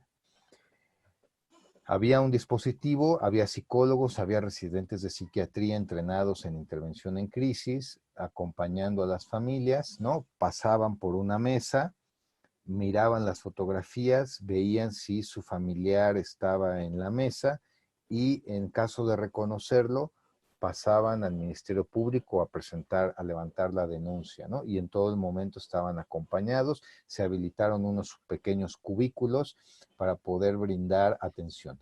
Durante este periodo, durante toda la noche, algo que tenemos que tener sumamente presente es el soporte vital básico, específicamente en situaciones de emergencia de este tipo, en accidentes muy fuertes, en actos terroristas como el 11M, en situaciones de violencia social, cuando tengamos a víctimas, hay que ver que se instalen los dispositivos de soporte vital básico. Comida, descanso, información, ¿sí? Atención a la salud, porque muchos de los familiares de las víctimas pues van a ser adultos mayores o pueden presentar alguna descompensación de alguna enfermedad crónico-degenerativa o por la ansiedad por estar tratando de identificar a su familiar, se les olvida comer o se les olvida dormir, ¿no?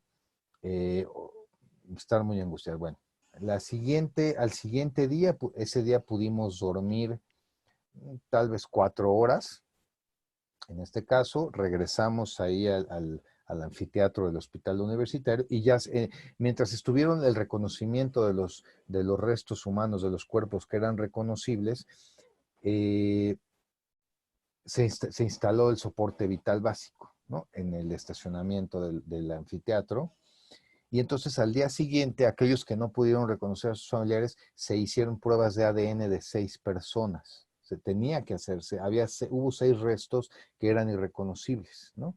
Y entonces, entre que se estaban entregando los cuerpos y entre que había muchas personas que no podían reconocer a su familiar y entre que no encontraban a otros porque salieron corriendo, ¿no? Y no los podían localizar, el estacionamiento del hospital, del anfiteatro del hospital universitario era un caos total y absoluto.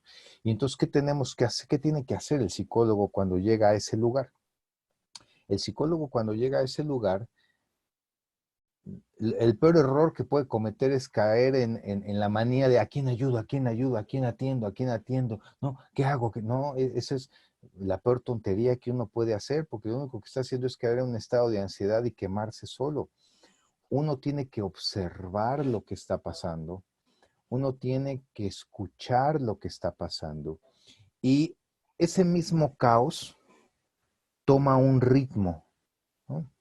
Ese mismo caos toma un ritmo, y entonces uno puede detectar aquellas cosas que salen de ritmo. De repente hay muchísima gente en un estado caótico y puedes observar a alguien que camina como zombie, como desorientado, ¿no? Entonces, oiga, muy buenas tardes, te identificas, ¿no?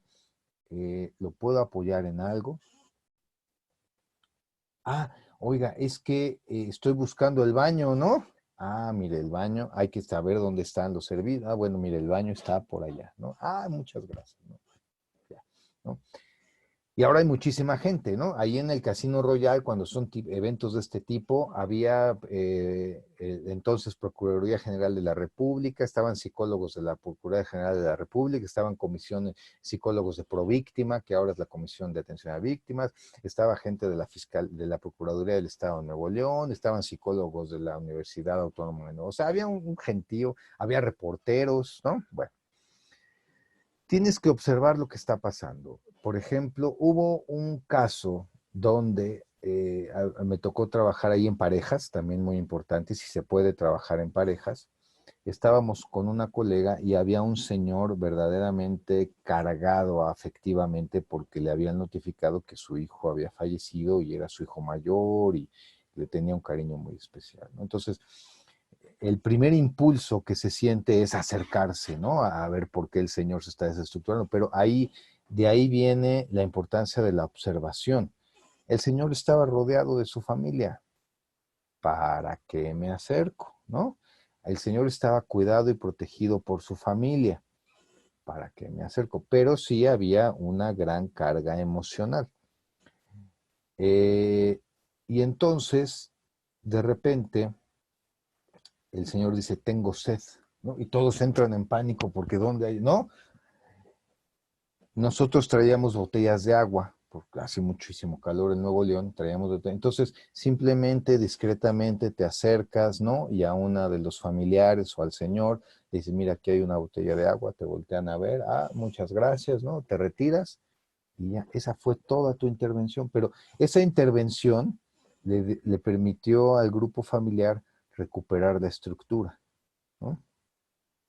Por ejemplo, ¿no? Entonces tampoco tienes que desplegar la gran terapia, ¿no? Hay que escuchar lo que el sujeto necesita en ese momento.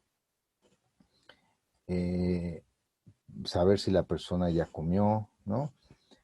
Muchas preguntas, muchas de las intervenciones son por información, ¿no? ¿Dónde conseguir información? ¿Verdad? Mucha de la angustia se dispara por la falta de información, ¿no? Bueno, esta es una experiencia que, digo, les comparto esto, cómo se trabajó desde adentro, porque los otros temas son como, los otros asuntos son como mucho más mediáticos, ¿no? Y si bien hizo mucho ruido en medios, pocas veces se ha compartido esta experiencia desde adentro de la intervención, ¿no? Gracias, doctor. Pues nos quedan 8 minutos todavía y 10 minutos más para preguntas y respuestas. Anabel, adelante. Se habla de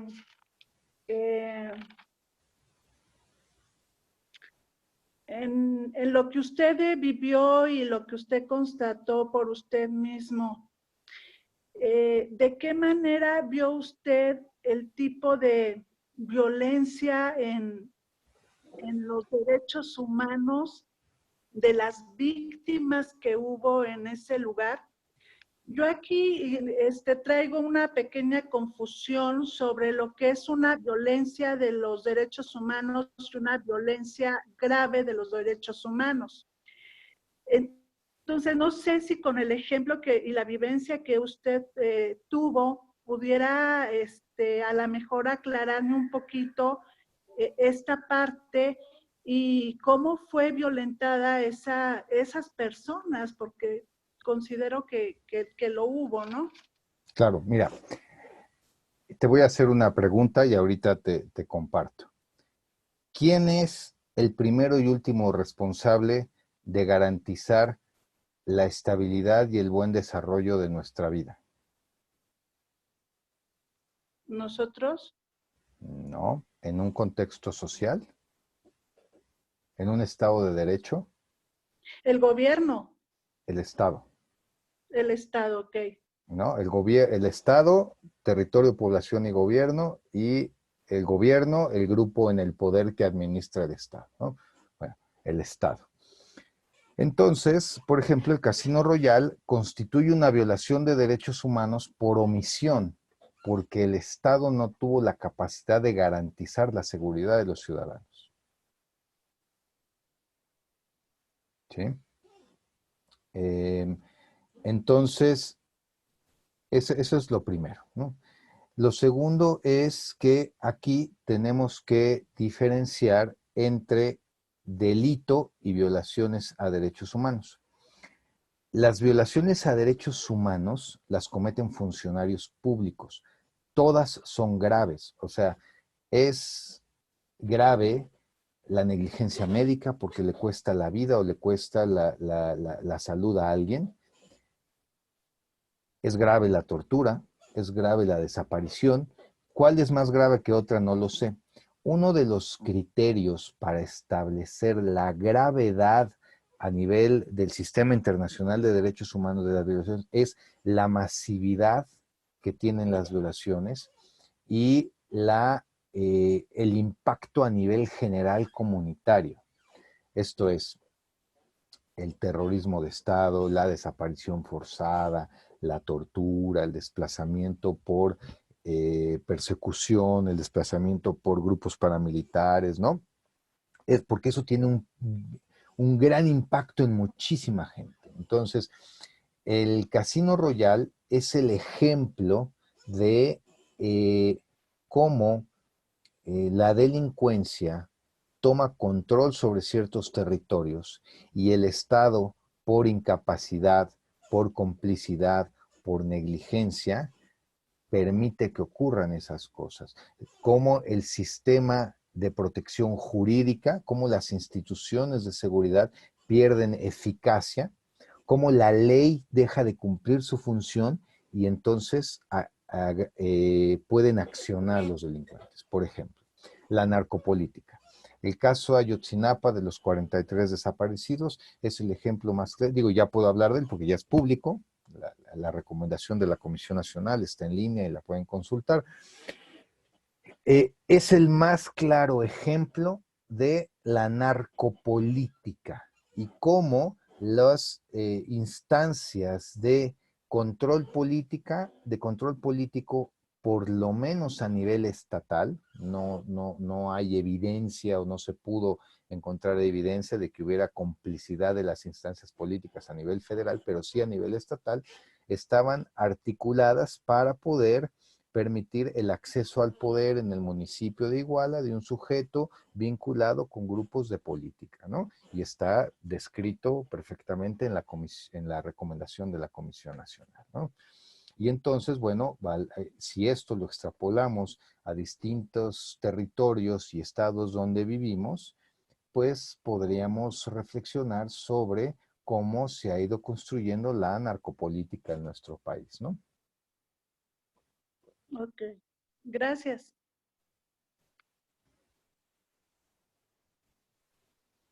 ¿Quién más? Todavía tenemos 10 minutitos ya para finalizar.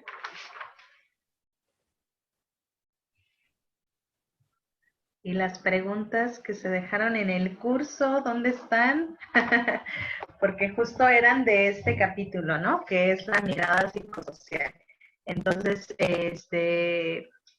pues si no hubieran más preguntas, yo creo que es buen momento para ir cerrando. ¿Sí, doctor? Sí, yo quisiera apuntar un poquito la mirada psicosocial porque me explayé un poco en la experiencia del caso Casino Royal, pero no aterricé la perspectiva psicosocial. Mira, la perspectiva psicosocial tiene que ver con entender que el contexto en el que estamos habitando, viviendo, obedece a una lógica, a un momento histórico, político, social, donde hoy vivimos una circunstancia de violencia estructural exacerbada, donde vivimos un contexto de violencia institucional por acción, esto es, instituciones del Estado que agreden a los ciudadanos, pero también por omisión, porque, como mencionaba hace un momento, se pierde la efectividad institucional, se pierde la constancia institucional y la ley deja de cumplir su función reguladora del comportamiento. Bueno, en este contexto, los sujetos, los ciudadanos, los seres humanos, se ven violentados por el Estado o se ven violentados por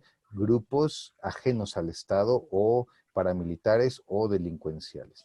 Y se enfrentan a situaciones potencialmente traumáticas, pero entonces las manifestaciones psicosociales, psicoemocionales que manifiestan, no podemos calificarlas como psicopatológicas porque no fueron generadas a partir de un proceso de desarrollo normal. Fueron generadas por un contexto sociohistórico político.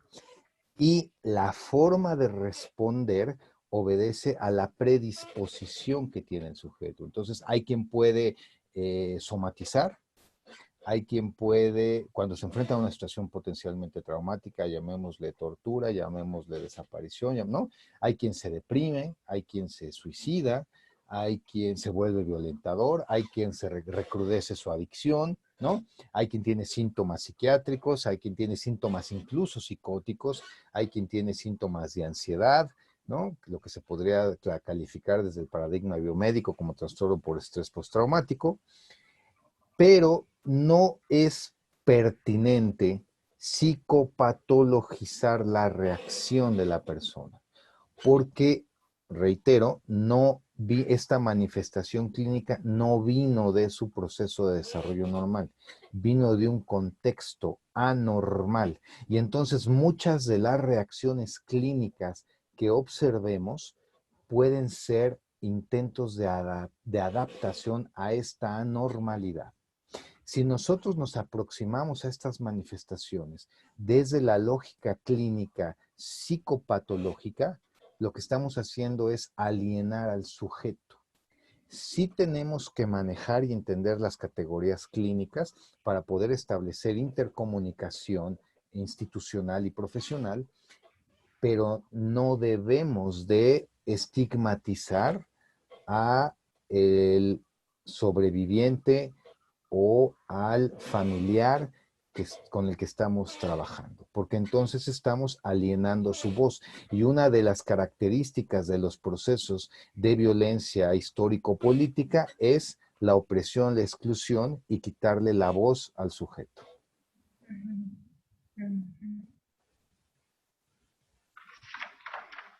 Bueno, doctor, pues la verdad es que se queda todavía corto el tiempo.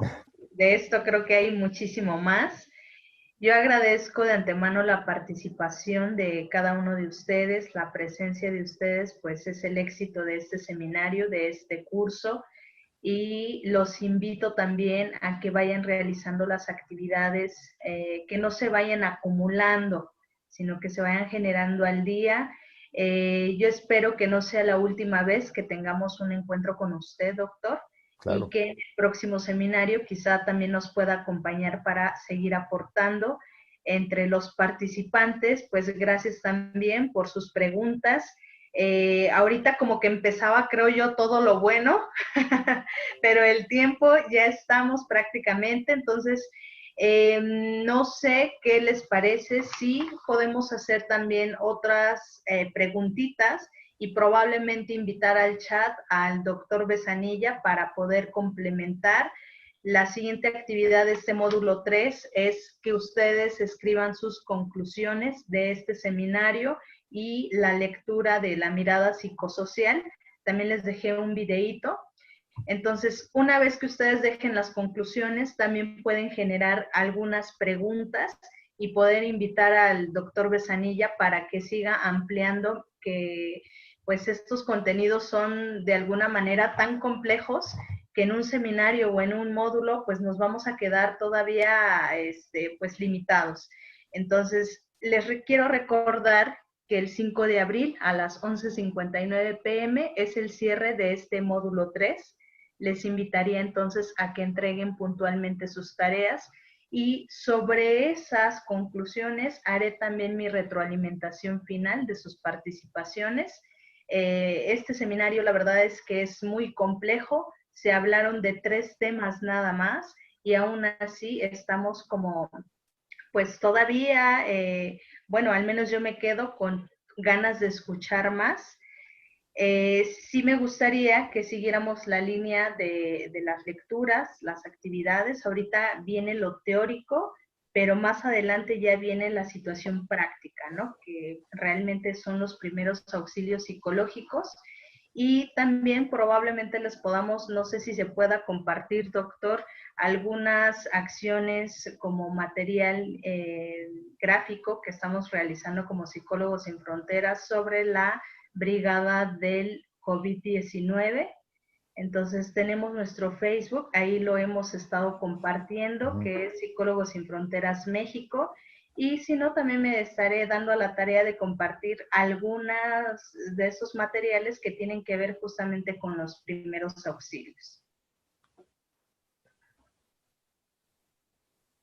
Sí, claro que sí podemos compartir. Toda la información es accesible y es de libre acceso y con todo gusto se les puede compartir el material y tienen libre acceso y por favor difúndanlo porque hicimos algunas infografías sobre el manejo del estrés, hicimos algunas infografías, acabamos de lanzar recientemente la iniciativa Encuentro, ¿no?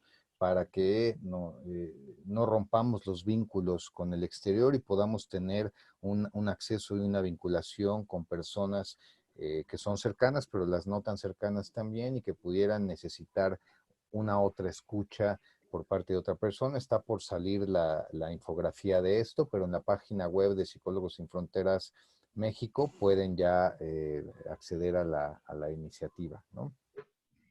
Bueno, también comentarles que pues este seminario se está grabando para que sirva como material para futuros cursos.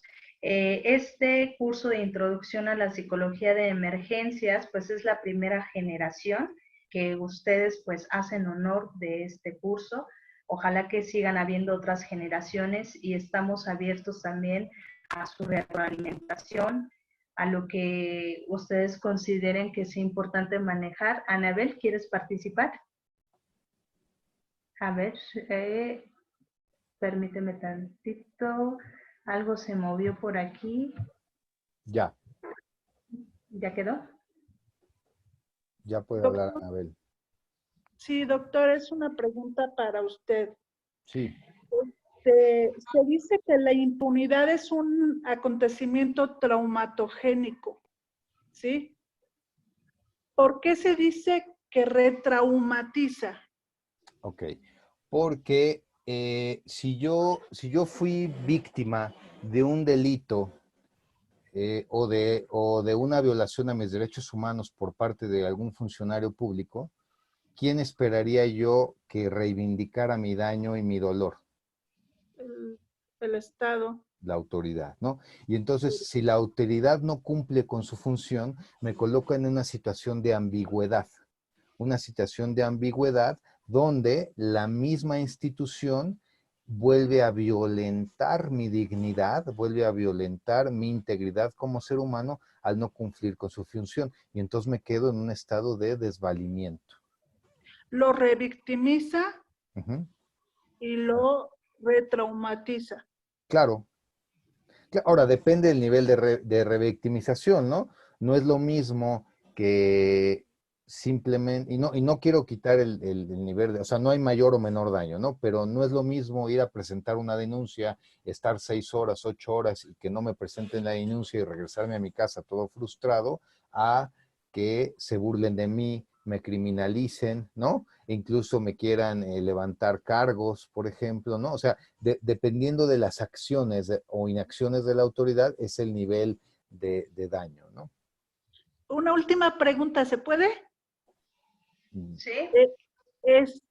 ¿Hasta dónde la víctima, al no ver resuelta su situación, y él se da cuenta que no está logrando nada y entra a un círculo vicioso porque no se soluciona, el estar acudiendo a las instancias, él mismo puede adoptar una postura de estarse revictimizando a él mismo, ¿no? Bueno, pero es que la víctima está buscando verdad y justicia y reparación, ¿no? La reparación del daño. Y verdad y justicia primero, ¿no? Ok. Ok. Gracias, doctor. Sí.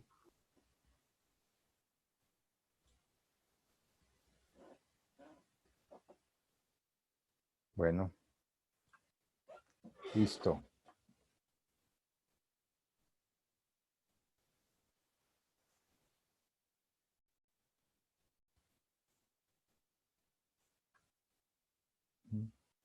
¿Qué pasó? Ay, perdón, me salieron muchas ventanitas. Bueno, pues les agradezco a todos. Continuamos entonces posteriormente con las conclusiones. Son temas complejos y ya los dejaríamos como en la tarea. Gracias a todos. Nos estamos viendo. Que tengan felices vacaciones. Cuídense mucho y un abrazo a la distancia. Muchísimas gracias. Cuídense mucho. Adiós. Gracias a todos. Muchas gracias.